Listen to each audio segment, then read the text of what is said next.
সন্দেশখালীর শেখ শাহজাহানের বুথে বিজেপির দলীয় পতাকা লাগাতে বাধা, বিজেপি কর্মীদের ওপরে আক্রমণের অভিযোগ তৃণমূলের বিরুদ্ধে।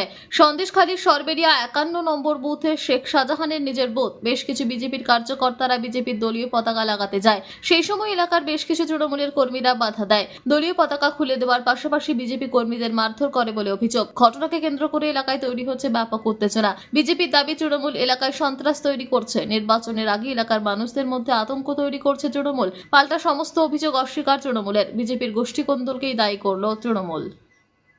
সরবেরিয়া আগারাটি অঞ্চল 51 নম্বর বুথ, শাহজাহান শেখ আপনারা সবাই জানেন টিএমসি সমাজ বিরোধী।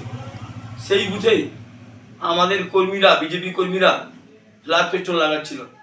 সেই সময় টিএমসির সমাজ বিরোধীরা আমাদের কর্মীদের মারধর করে এবং ফ্ল্যাগ পেট্রোল ছেড়ে ফেলে দেয়।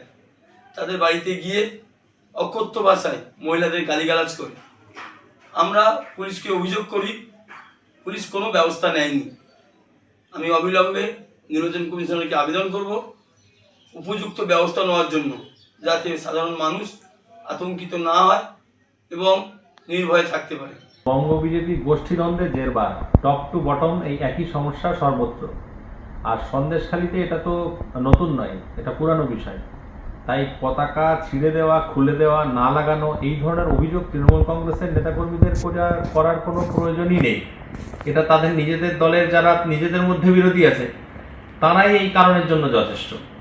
আর তাছাড়া বসিরহাট সাংগঠনিক জেলার তৃণমূল কংগ্রেস যথেষ্ট শক্তিশালী। বিশেষ করে সন্দেশখালীতে দলের সংগঠন যে জায়গাতে আছে, তৃণমূলের কোনো স্তরের নেতাকর্মীর এরকম মনে হয় না যে বিরোধী রাজনৈতিক দলের কোনো পতাকা লাগাতে দেব না, তাদেরকে কোনো প্রচার প্রচারণা করতে দেব না, তাহলেই আমাদের সুবিধা হবে। মানুষ তৃণমূলের সাথে আছে। এবারের বিধানসভায় আমাদের দলের প্রার্থী যিনি দাঁড়িয়েছেন বিপুল ভোটে জয়যুক্ত হবেন, সেটা শুধু সময়ের অপেক্ষা।